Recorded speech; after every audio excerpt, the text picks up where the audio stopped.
Hello everyone, welcome back again to my YouTube channel is English with Lata and today we are talking about the new topic since and for के uses। अगर हम बात करें since और for के uses तो सबसे पहले हम बात करते हैं since की। हमको ये नहीं पता होता है कि इसके सेंटेंस कैसे बनाए जाते हैं और since किस में लगता है और for किस सेंटेंस में यूज़ करते हैं। तो चलिए जानते हैं उसके बारे में।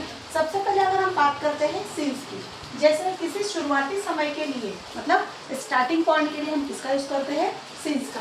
जैसे since 2020, since morning, since Monday, since January, since 6 o'clock। अगर हम बात करें जैसे मैं 2020 से इस मकान में रह रहा हूँ, ठीक है, या फिर हम बात करें वह सुबह से पढ़ाई कर रही है। अगर हम बात करें वह मंगलवार से वहाँ आई है। जैसे अगर हम बात करें जैसे वह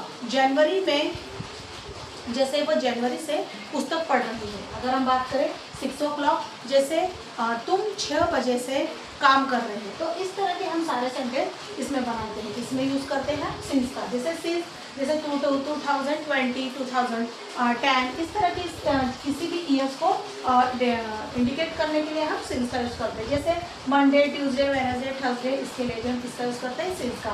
जैसे अगर हम बात करें मॉर्निंग, इवनिंग, आफ्टरनून, इन सब के लिए हम किसका यूज़ करते हैं सिंस का। जैसे अगर हम बात करें जनवरी जैसे जनवरी से, फरवरी से, मार्च से, इस तरह के सेंटेंस के लिए भी हम सिंस यूज़ करते हैं। अगर हम बात करें कि एक टाइम के लिए, जैसे वो बोल रहे हैं 6 बजे से, 7 बजे से, 8 बजे से, तो उसके लिए भी हम किसका यूज़ करते हैं सिंस का। तो किसी भी शुरुआती समय के लिए हम या फिर स्टार्टिंग पॉइंट्स के लिए हम किसका यूज़ करते हैं सिंस का।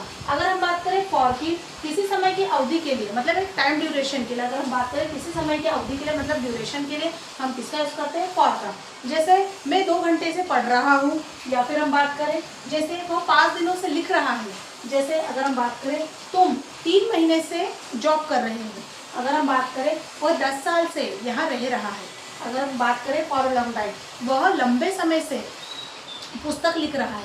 तो इस तरह के सारे सेंटेंस हम किसमें बनाते हैं फॉर में।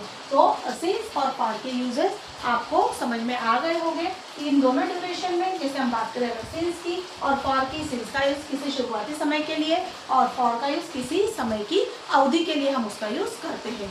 तो अगर आपको मेरी वीडियो अच्छी लगी हो तो कमेंट बॉक्स में कमेंट्स करके जरूर बताइए। Thank you.